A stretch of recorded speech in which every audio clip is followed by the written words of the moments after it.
আসসালামু আলাইকুম। আমি ফারজানা আনজিন, কাজ করছি ইব্রাহিম জেনারেল হসপিটাল এবং ডিসিসিতে। এখানে আমি আছি ডেপুটি চিফ নিউট্রিশন অফিসার হিসেবে। আজকে আমাদের আলোচনার বিষয় ফ্যাটি লিভার, অত্যন্ত কমন একটি সমস্যা। বিশ্বের বহু দেশেই ফ্যাটি লিভার একটি অত্যন্ত জটিল সমস্যা। বাংলাদেশেও পরিসংখ্যান অনুযায়ী দেখা গেছে মোট জনসংখ্যা প্রায় 4.5 কোটি জনগণ, 4.5 কোটি মানুষ এই সমস্যায় ভুগছে। ফ্যাটি লিভার যেটা হচ্ছে যে শুনেই বোঝা যাচ্ছে যে লিভারে ফ্যাট জমে যাওয়া। তো লিভার আমাদের শরীরের একটা অত্যন্ত গুরুত্বপূর্ণ অর্গান, সবচেয়ে বড় অর্গান। আমরা যা খাবার দাবার খাই, সেই খাবার দাবার খাওয়ার পরে খাবার যে সঞ্চিত থাকে আসলে লিভারে, বিভিন্ন ভিটামিন মিনারেল সহ বিভিন্ন কিছু আমাদের লিভারে সঞ্চিত থাকে। একটা পর্যায়ে লিভার থেকে বজ্র পদার্থ তৈরি হয়ে কিডনিতে বেরিয়ে যায়। তো লিভার খুবই গুরুত্বপূর্ণ অর্গান। এখান থেকে অনেক জিনিস, অনেক কেমিক্যাল রিলিজও হয়। তো লিভারকে সুস্থ রাখা মানে ছোটোবেলা থেকে একটা জিনিস শুনে আসছি যে পেট ঠিক তো সবই ঠিক। তো আলটিমেটলি আসলে লিভার ঠিক থাকা মানে শরীরের প্রত্যেকটা অঙ্গর জন্যই খুবই এটা একটা ভালো ব্যাপার। তো এই যে আমি কথা বলছিলাম ফ্যাটি লিভার নিয়ে, ফ্যাটি লিভারটা মানে আলটিমেটলি আমাদের লিভারের সেলগুলো তুলনামূলকভাবে বড় হয়ে যায়। এটা কিছুটা বড় হয়, মাইল্ড থেকে মডারেট হয়। তারপর আস্তে আস্তে আমরা এটাকে বিভিন্ন গ্রেডিং করি, গ্রেড 1, গ্রেড 2, গ্রেড 3। তারপর দেখা যায় এখান থেকে সিরোটিক অর্থাৎ লিভারের সেলগুলো ভেঙে যায়, এখান থেকে ক্যান্সারে রূপান্তরিত হয়। সো এই যে একটা সমস্যা, যেটা দিনে দিনে সমস্যা বেড়ে যাচ্ছে, এই সমস্যার সমাধান কিন্তু প্রথম অবস্থায় যদি ধরা পড়ে তাহলে কিন্তু করা সম্ভব। তো প্রথমে আমরা একটু বলি যে ফ্যাটি লিভার কয় ধরনের হয়। সাধারণত 2 ধরনের ফ্যাটি লিভার আছে। একটা হচ্ছে অ্যালকোহলিক ফ্যাটি লিভার, আর একটা হচ্ছে নন অ্যালকোহলিক ফ্যাটি লিভার। আমাদের দেশে কিন্তু এই non alcoholic fatty liver disease এর সংখ্যাটাই সবচেয়ে বেশি। তাহলে কেন হয় এই non alcoholic fatty liver disease?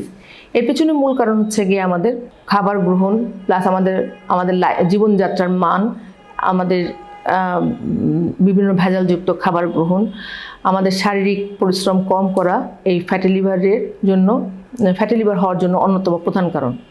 আমি হসপিটালে কাজ করার সময় বিভিন্ন সময় দেখা গেছে যে আপনার আল্ট্রাসোনোগ্রাম করলে দেখা গেছে যে প্রথম অবস্থায় যদি ফ্যাটি লিভার গ্রেড 1ও ধরা পড়ে, দেখা যায় যে কিছুদিন যদি নিয়মকানুন মেনে চলে এটা কিন্তু গ্র্যাজুয়ালি পরিবর্তন হয়ে স্বাভাবিক হয়ে আসে। কিন্তু যদি অনেক বেশি বেড়ে যায় তাহলে কিন্তু সিরোটিকের পর থেকে আসলে একবার সিরোসিস শুরু হয়ে গেলে, লিভারের সেলগুলো ভাঙা শুরু করলে তখন আসলে তেমন কিছু আর করার থাকে না।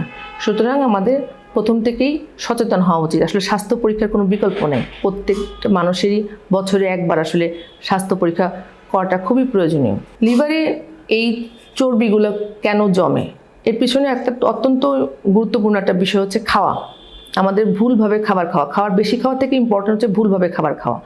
আমরা সবসময় বলি যে খাবারের প্লেটটা অত্যন্ত গুরুত্বপূর্ণ, যে প্লেটে আমি কতটুকু কার্বোহাইড্রেট নেব। সাধারণত বলা হয় যে প্লেটে আমরা যে খাবারটা নিচ্ছি তার 50% কার্বোহাইড্রেট থাকবে, 20 থেকে 25% প্রোটিন, বাকি অংশ ফ্যাট থেকে আসবে।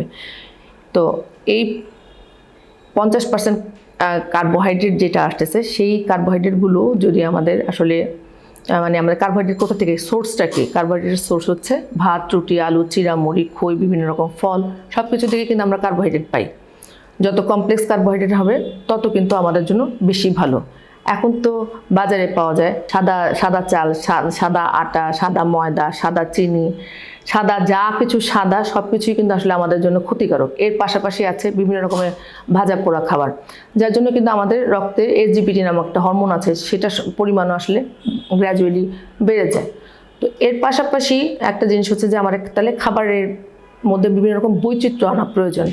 সকালে, দুপুরে, রাতে 3 বেলা মূল খাবার, এর মাঝামাঝি 3টা স্ন্যাক্স, সকালে 10টা-11টার সময় একটা হালকা খাবার, বিকালে একটা খাবার, এবং অনেকে রাত জেগে কাজ করেন, সেটা হচ্ছে রাত্রে ঘুমাতে যাওয়ার আগে হালকা স্ন্যাক্স। এই স্ন্যাক্সগুলো আসলে কী হবে এটা অত্যন্ত গুরুত্বপূর্ণ। এই যা কিছু সাদা আমি বলছিলাম, যা কিছু সাদা সেটা আসলে বেশি খারাপ।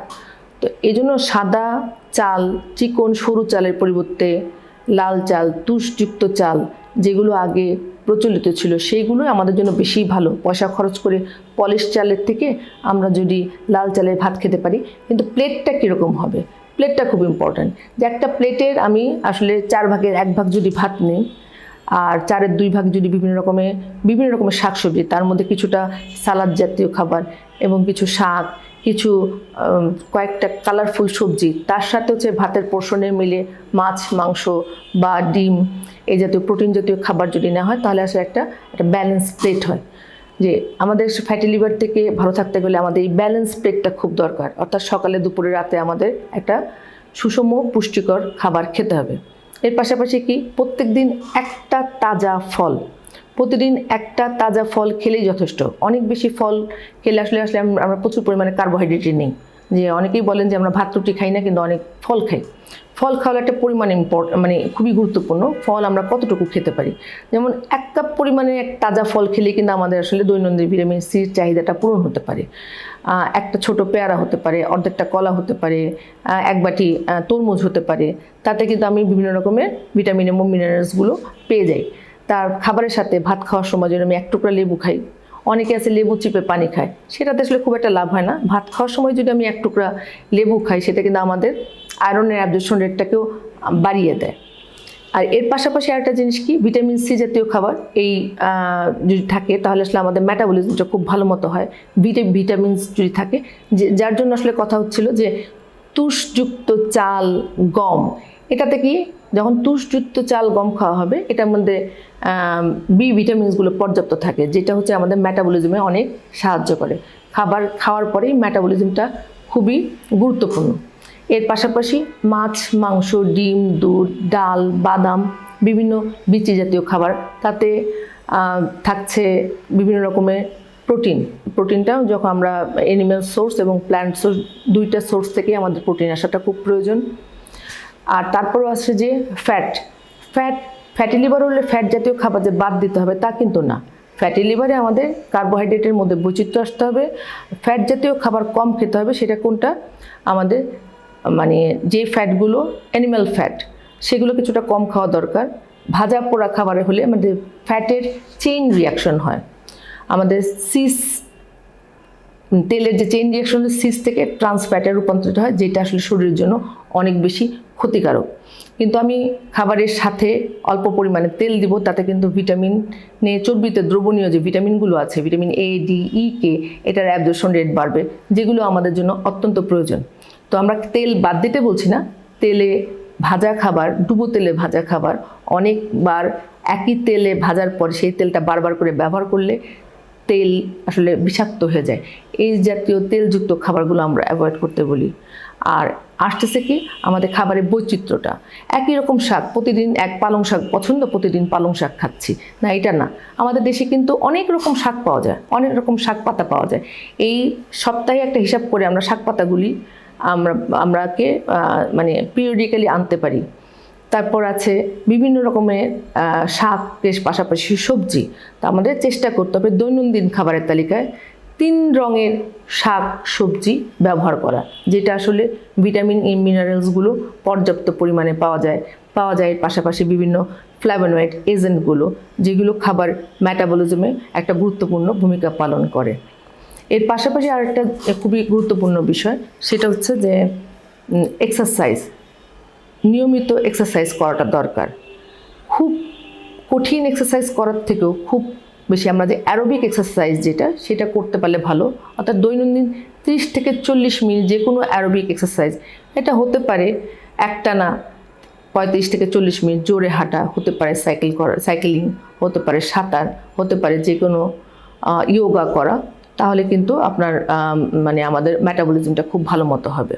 তাহলে আমাদের ফ্যাটি লিভার দূর করতে, ফ্যাটি লিভার সমস্যা থেকে আমাদের বেরিয়ে আসতে গেলে বা এই সমস্যা যেন না হয়, এজন্য আমাদের কি হবে, আমাদের খাবার কতটুকু, আমাদের ক্যালোরি কতটুকু, এটা একজন পুষ্টিবিদের পরামর্শক্রমে আপনাদের ক্যালোরি কতটুকু নেওয়া উচিত সেটা কিন্তু আপনারা ঠিক করে নিতে পারেন।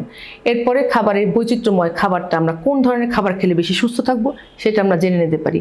এইভাবে খাবার বছরে অন্তত একবার পুষ্টিবিদের কাছে যে খাবারের তালিকা করে নিয়ে আসার পাশাপাশি বছরে একবার করে এই আলট্রাসোনোগ্রাম সহ কিছু টেস্ট আছে, ব্লাড টেস্ট, সেগুলো করাটা প্রত্যেকটা মানুষেরই খুব বেশি দরকার। আসুন আমরা সঠিক পুষ্টি পরামর্শ নিয়ে সঠিক খাদ্যাভ্যাসের মাধ্যমে অনেক বেশি সুস্থ থাকি। ধন্যবাদ সবাইকে।